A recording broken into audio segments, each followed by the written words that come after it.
Inzwi wakachizukuru. Ndakateerera sekuru. Idzi ndidzo manzi dzaimbwa makare kare pasi chigare kana mambo oda kupinda mudare. Oh, nai, saka vaizviita sei? Uyezve mambo uyu wainzani? Mambo munguva iyi yainzi munhu mutapa, waiyera uyezve wairemekedzwa, asi waiti kana oda kupinda mudare aitanga kuimba mhanzi yake ari pachikomo. Munhu mutapa.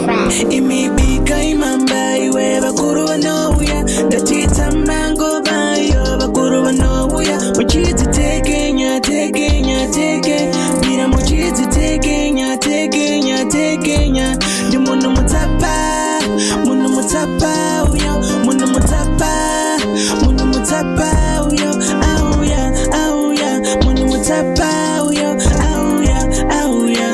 mutapa uyo kana ngoma yorira iwe tamba ngoma kana ngoma yorira iwe rova kushu kana ngoma yorira iwe tamba ngoma kana ngoma yorira iwe rova kushu nekuti vanouya iwe kwenyambira nekuti vanouya iwe changamira nekuti vanouya iwe kwenyambira nekuti vanouya iwe changamira saka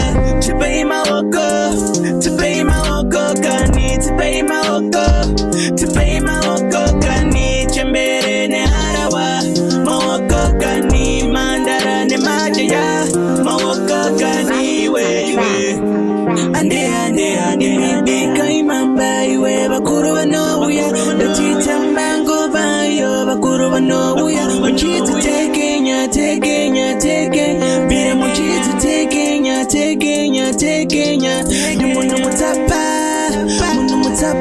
uyo munhu mutapa uyo auya munhu mutapa uyo auya munhu mutapa uyo munhu mutapa saka nema msasa iwe nema msasa saka nema msasa iwe nema msasa saka nema msasa iwe nema msasa saka